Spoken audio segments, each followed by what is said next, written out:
नमस्कार प्रिय विद्यार्थियों, वीके नॉलेज इलेक्ट्रिकल में आप सभी का स्वागत है। न्यूज अपडेट लेकर एक बार फिर उपस्थित हूँ। भर्ती है आईटीआई और डिप्लोमा होल्डर्स के लिए और अप्लाई आप इसमें कर सकते हैं। पूरी डिटेल से बात करेंगे, कहाँ की वैकेंसी है, कितने पद है, कौन अप्लाई कर सकता है, क्या क्राइटेरिया रखा गया है और सिलेक्शन की प्रोसेस कैसी होगी। तो कंप्लीट पूरा वीडियो लास्ट तक आप जरूर देखिएगा। चैनल से पहली बार जुड़े हैं तो सब्सक्राइब कर लीजिए। हम इसी तरह का अपडेट, कंटेंट और न्यूज़ नोटिफिकेशन इस चैनल पर आपको प्रोवाइड करवाते हैं। साथ ही डिस्क्रिप्शन में लिंक दिया गया है, हमारा टेलीग्राम ज्वाइन कर लीजिए। भर्तियों से संबंधित जितने भी अपडेट होते हैं तो सबसे पहले टेलीग्राम पर ही सूचना प्रोवाइड करवाते हैं। इस पूरे नोटिफिकेशन की पीडीएफ भी आपको हमारे टेलीग्राम पर मिल जाएगी। साथ ही डिस्क्रिप्शन में लिंक दिया गया है, हमारा ऐप डाउनलोड कीजिए। कॉम्पिटिटिव एग्जाम से रिलेटेड हर हफ्ते फ्री टेस्ट उस पर उपलब्ध करवाते हैं आपको, तो आप वो फ्री टेस्ट भी अटेंड कर सकेंगे। आईटीआई बेस्ड जितनी भी भर्तियां होती है सभी के लिए रहता है। आइए वैकेंसी पर एक नज़र डालते हैं। वैसे तो आपने टाइटल देखा होगा और थंबनेल से भी पता लगा, और जैसे स्क्रीन ओपन हुई तो बोर्ड पर भी आपको लोगो दिखाई दे गया होगा। माय डियर, लोगो देख रहे हो आप, मिधानी का पूरा नाम होता है मिश्र धातु निगम लिमिटेड। ध्यान से समझिएगा, पीएसयू है, पब्लिक सेक्टर अंडरटेकिंग है, लेकिन है किसका वो देख लीजिएगा। यहाँ पर लिखा हुआ है गवर्नमेंट ऑफ इंडिया का एंटरप्राइजेज है, भारत सरकार के अधीन आता है सीधे, और मिनी रत्न कंपनी है। ठीक है, कंचन बाग हैदराबाद में रजिस्टर्ड हेड ऑफिस है, और आपका जो सिलेक्शन प्रोसेस पूरी प्रक्रिया है वो भी यहीं पर संपन्न की जाएगी। कब होगी, किसकी, एग्जाम डेट और वो सब है, डिटेल पहले से ही फिक्स कर रखा है। ये शॉर्ट प्रोसेस होती है लेकिन होती जरूर है। अच्छा, कंप्लीट वीडियो के साथ में बात करेंगे, लेकिन हम आपको ये भी बताएंगे, क्योंकि ये कॉन्ट्रैक्ट बेस्ड वैकेंसी है। 1 साल का कॉन्ट्रैक्ट है, 3 साल तक एक्सटेंड हो सकता है, यानी टोटल 4 साल के लिए मानकर चले। हालांकि इसका एक इम्पोर्टेंट बात मैं बताऊं आपको, तो वो ये है कि एक बार लगने के बाद हटाता कोई नहीं है। ये भी एक बड़ा है, लेकिन ये बताएंगे आपको कि किसको अप्लाई नहीं करना चाहिए। यहाँ पर रिसेंट सिनेरियो में देखते हुए किसको अप्लाई नहीं करना है, उस पर भी बात करेंगे। सो पूरा वीडियो आपको देखना है, एक एक पॉइंट को समझना है। आइए एक एक करके सबसे पहले आपको वैकेंसी का ओवरव्यू देते हैं। ओवरव्यू में जो 2-3 कॉमन बातें हैं ना, वो बता देता हूँ। कॉमन बातें क्या है गुरुजी? असिस्टेंट के नाम से वैकेंसी है। ठीक है, असिस्टेंट लेवल 4 के नाम से वैकेंसी है, और असिस्टेंट लेवल 2 के नाम से वैकेंसी है। ठीक है, आराम से समझ लेते हैं, फिर ट्रेड वाइज और स्ट्रीम वाइज भी आपको बताएंगे किस स्ट्रीम की कितनी सीटें हैं, किस ट्रेड की कितनी है। लेवल 4 के लिए आपको चाहिए डिप्लोमा, ठीक है ना, और लेवल 2 के लिए चाहिए इनको आईटीआई। ठीक है, यानी आईटीआई होल्डर है तो असिस्टेंट लेवल 2 में भरेंगे, डिप्लोमा होल्डर है तो लेवल 4 में अप्लाई करेंगे। एज क्राइटेरिया इनका फिक्स है, 18 वर्ष से लेकर 35 साल के लिए एज अनरिजर्व कैटेगरी की है असिस्टेंट लेवल 4 के लिए। ठीक है, वहीं 18 से लेकर 30 साल की एज है अनरिजर्व कैटेगरी के लिए लेवल 2 असिस्टेंट के लिए। यानी आईटीआई होल्डर्स के लिए अधिकतम एज 30 ईयर है, डिप्लोमा होल्डर के लिए अधिकतम एज 35 ईयर है, 35 साल की एज है। ठीक है, इनमें अपर एज में रिलैक्सेशन है क्या? यस, अपर एज में भी पूरा यहाँ पर एज रिलैक्सेशन है। किसको कितना है? तो वो जो as per government of India reservation के तहत रिलैक्सेशन है, भारत सरकार के आरक्षण नियमों के अधीन जो भी आपको छूट दी गई है वो सारी मिलेगी। फॉर एग्जाम्पल, ओबीसी से हो तो आपको 3 साल का रिलैक्सेशन है, एससी और एसटी से आप बिलोंग करते हैं तो 5 साल का एज रिलैक्सेशन यहाँ पर है। फिजिकली हैंडीकैप्ड एक्स सर्विसमैन, उनको भी एज पर क्राइटेरिया छूट दी गई है। तो ये था एज का सिनेरियो पूरा। आई होप कि आपको चीजें समझ में आ गई होगी। सबसे पहले यही वाला बताना आपके लिए जरूरी हो जाता है। Crucial date, cut off date क्या है, मतलब काउंट कब से किया जाएगा? तो काउंटिंग होगी 20 अगस्त 2025 के अनुसार। कट ऑफ डेट और कट ऑफ क्राइटेरिया क्या है? 20 अगस्त 2025 के अकॉर्डिंग आपका ये सारा डेटा जो है वो दिया जाएगा। पे स्केल बता देता हूं दोनों का, एक साथ ही ध्यान रखेंगे। 32,640 रुपये मिलेंगे डिप्लोमा वालों को, यानी लेवल 4 वालों को। 29,800 रुपये मिलेंगे ITI वालों को, यानी लेवल 2 आपका अगर है तो आपको यहाँ पर मिलेंगे। कॉमन बातें सबकी कंप्लीट हो गई ना।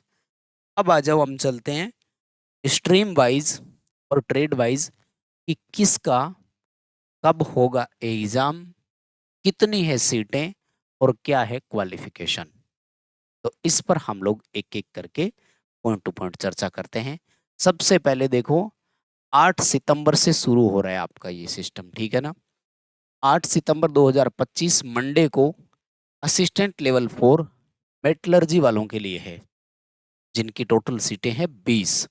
8 अनरिजर्व की, 2 EWS की, 5 OBC की, 3 SC की और 2 ST की है। तो मेटलर्जी से आप अगर है तो आपको 8 सितंबर मंडे को यहाँ पहुँचना है। मैदानी कारपोरेट ऑफिस ऑडिटोरियम हैदराबाद, सुबह 8 बजे पहुँचना है। 8 से 10:30 बजे के बीच है, 10:30 के बाद एंट्री नॉट अलाउड है। कोशिश करें ना 9 बजे पहुँच जाए, है ना। 8:30 ही पहुँच जाओ, क्या है भाई, नौकरी लेनी है तो पहुँचना पड़ेगा, ठीक है। ये एड्रेस नोट कर लो, मैदानी कारपोरेट ऑफिस ऑडिटोरियम हैदराबाद, कंचन बाग हैदराबाद में है ये, ठीक है ना। क्वालिफिकेशन क्या है, आ जाइए। तो मेटलर्जी वाले के पास 60% मिनिमम डिप्लोमा होना चाहिए मेटलर्जी इंजीनियरिंग में, और 60% नंबर होने चाहिए, ठीक है। किस किस के लिए है, तो देखो मैकेनिकल वालों के लिए मैकेनिकल इंजीनियरिंग, इलेक्ट्रिकल इंजीनियरिंग के लिए इलेक्ट्रिकल में इंजीनियरिंग, ठीक है, 60% नंबर। और BSc केमिस्ट्री अगर है तो वो, या केमिकल इंजीनियरिंग में है तो 60% BSc में, या फिर केमिकल इंजीनियरिंग में 60% नंबर होने चाहिए। इनका पदों का क्या नाम है, तो आ जाइए, आपको मैं एक एक करके ये दिखा देता हूँ, ठीक है। इसके लिए है मैकेनिकल वालों के लिए है 9 सितंबर को। 10 सितंबर को है इलेक्ट्रिकल वालों का। इलेक्ट्रिकल की मात्र 2 सीटें हैं, सबसे ज़्यादा बच्चे तो इलेक्ट्रिकल के होते हैं वैसे। मैकेनिकल वालों की 14 सीटें हैं, मेटलर्जी वालों की 20 है, इनके तो ठीक ठाक है। केमिकल वालों की 11 सितंबर को है और 2 सीटें हैं मात्र, ठीक है। तो ये था इनके लिए। सिलेक्शन प्रोसेस में क्या क्या रहेगा, सिलेक्शन प्रोसेस में सबसे पहले आपके DB होंगे, यानी डॉक्यूमेंट्स देखे जाएंगे सारे। जो जो डॉक्यूमेंट में सही पाए जाएंगे ना, उनका रिटन टेस्ट और स्किल टेस्ट होगा। ये शॉर्ट प्रोसेस होती है। रिटन टेस्ट कोई बड़ा 2 घंटे 4 घंटे वाला वो नहीं होता है। एक छोटा सा पेपर देते हैं जिसमें 20-30 क्वेश्चन होते हैं। मतलब एक कंपनी जैसे मतलब लेती है ना इंटरव्यू टाइप में, वैसा पेपर होगा। वहीं उसी टाइम रिजल्ट और वो सब उनको दे दिया जाता है। हालांकि अगर नंबर ऑफ कैंडिडेट बहुत बढ़ जाते हैं तो इनके समस्या भी हो सकती है, ठीक है। अब जो ITI वाले थे ना, उनके लिए देखो क्या क्वालिफिकेशन है, ध्यान से समझना। 10 प्लस ITI प्लस NAC और है, नेशनल अप्रेंटिसशिप सर्टिफिकेट। मैं एक वीडियो बनाता हूँ हर साल CBT एग्जाम होने के बाद ITI के, कि ITI के बाद क्या किया जाए। इस साल वाला भी मैंने दिया है और मैंने सबसे पहले नंबर 1 पर रखा था अप्रेंटिसशिप को। पता है क्यों? यहाँ आकर के हम लोग फंस जाते हैं। और अब अप्रेंटिसशिप का आपको एक नहीं 3 फायदे हैं। 3 फायदे कौन कौन से? सबसे पहला तो अप्रेंटिसशिप में आपको पैसा मिलता है, यानी फ्री में काम नहीं करवाया जाता। दूसरा, पैसा और प्रशिक्षण, यानी एक ट्रेनिंग मिलती है, एक ऐसा सर्टिफिकेट मिलता है जो काम आता है भर्तियों में। वो कहते हैं कि ITI के साथ अप्रेंटिस मतलब भी क्वालिफिकेशन होनी चाहिए, ITI प्लस अप्रेंटिसशिप होनी चाहिए, तो वहाँ क्वालिफिकेशन। थर्ड वन ऑप्शन या फायदा ये है कि अब अप्रेंटिसशिप को 1 साल के एक्सपीरियंस में काउंट करने लग गए। तो अगर कहीं पर नौकरी में ITI प्लस 1 साल का एक्सपीरियंस आपसे डिमांड रखते हैं, तो वहां पर भी आपकी ये अप्रेंटिसशिप काम आ जाती है। इसलिए मैंने कहा था कि ITI के बाद आपको अप्रेंटिसशिप पहले करनी चाहिए, और बाद में होती और नहीं है ये। ITI के लगातार 4 साल पास आउट हो जाते हैं, उसके बाद नहीं करने देते। अब कोई 2016-17 का पास आउट अगर अप्रेंटिसशिप करना चाहे तो नहीं हो पाएगी। कुछ जगह हो जाती है। तो किस किस के लिए कितनी सीटें हैं उस पर बात कर लेते हैं। तो यहाँ पर फिटर वाला भर सकेगा, यानी अगर आप फिटर से ITI है तो आपके लिए तैयार है सीटें। इलेक्ट्रिशियन से ITI है तो आपके लिए भी वैकेंसी है, नंबर 2। नंबर 3 टर्नर वालों के लिए भी है, और नंबर 4 वेल्डर वालों के लिए भी। देखो इस तरह की क्वालिफिकेशन है ना। अब 30,000 रुपए के आसपास आपको ये दे रहे हैं ना। इन्होंने क्या लिखा है, कंसोलिडेटेड रिम्यूनरेशन लिखा है पर मंथ। कंसोलिडेटेड का मतलब होता है कि फिक्स वेतन टाइप का, एक तरह से कि ये आपका मतलब वो बेसिक पे नहीं है, मतलब बेसिक में बाकी सब चीजें जोड़ जाड़ करके आपको ये इतनी है। हालांकि इसमें कुछ एक्स्ट्रा बेनिफिट और मिलेंगे, 35-36 हजार रुपए आपको मिल जाएंगे। तो आईटीआई होल्डर बच्चों को अगर इतने मिल जाते हैं तो मुझे लगता है ये ठीक भी है। लेकिन देखो, वैकेंसी कॉन्ट्रैक्ट बेस पे ही है। कितनी सीटें हैं ये बता करके फिर मैं बता देता हूँ किसको यहाँ अप्लाई करना है और किसको नहीं करना है। तो सबसे पहले देखो, 12 सितंबर को फीटर वालों के लिए है और फीटर की 4 सीटें हैं यहाँ पर। अनरिजर्व, ईडब्ल्यूएस, ओबीसी और एससी चारों के लिए एक एक सीट है। यानी रिजर्व कैटेगरी वाले जितने भी हैं उनके लिए 2-2 सीटें हो गई, यूं समझ लो, क्योंकि आप अनरिजर्व में भी जा सकते हो। 15 सितंबर मंडे को असिस्टेंट लेवल 2 इलेक्ट्रिशियन वालों के लिए, इलेक्ट्रिशियन की यहाँ पर 4 सीटें हैं, यानी चारों के लिए सेम एक एक सीटें हैं। 16 सितंबर को असिस्टेंट लेवल 2 टर्नर का 2 सीटें हैं और वेल्डर की भी 2 सीटें हैं। तो टोटल सीटें तो इतनी है। देखो, अब इन 4 सीटों के लिए किसको दौड़ भाग करनी चाहिए, मेरा पहला तो पॉइंट ये है। मेरा पहला पॉइंट ये है कि किसको नहीं करना चाहिए। तो देखो, अगर आप राजस्थान से बिलोंग करते हैं, अगर आप हरियाणा से हैं, अगर आप मध्य प्रदेश से हैं, तो आपको इधर नहीं आना है। क्यों नहीं आना है? इसलिए नहीं आना है कि हाल फिलहाल में आपके राज्य में इतनी बड़ी भर्तियां आपके सामने, आप उन्हीं को ही ध्यान में रखें। जैसे राजस्थान में टेक्नीशियन की भर्ती है, 2100 के समथिंग पद है, 2200 के करीब बहुत होते हैं। आपको उधर ही फोकस करना है, इधर माइंड डाइवर्ट नहीं करना। अगर आप मध्य प्रदेश से हैं तो खूब लाइनमैन की भर्ती के चांसेज है, एमपीपीटीसीएल और एमपीपीजीसीएल का चल ही रहा है। हरियाणा में असिस्टेंट लाइनमैन, शिफ्ट अटेंडेंट और वाटर पंप ऑपरेटर, ये तीनों आपके लिए वैकेंसी है। तो फिर आपको माइंड डाइवर्ट नहीं करना। अब जैसे यूपीपीसीएल है तो कोई फर्स्ट और पर्टिकुलर भर्ती नहीं है, तो उत्तर प्रदेश वाले बच्चे चाहे तो यहाँ आ सकते हैं। क्यों आ सकते हैं, देखो मैं आपको बताता हूँ, फिर वही सेम चीजें रिपीट हो जाती है। एक तो अभी अगर फिलहाल के लिए आप बेरोजगार हो, बिल्कुल भी कीजिए, हमारे पास फिलहाल कोई काम है ही नहीं, तो पर मंथ 30,000 रुपए मिलेंगे। अच्छा खासा आपका खर्चा निकल जाएगा और साथ में 2 पैसे बच भी जाएंगे, बचाना चाहो तो, है ना। मान लीजिए आधा खर्चा हो जाता है, आधी बचत कर लेते हो, तो ठीक ठाक है। 1 साल के लिए तो रोजगार मिला।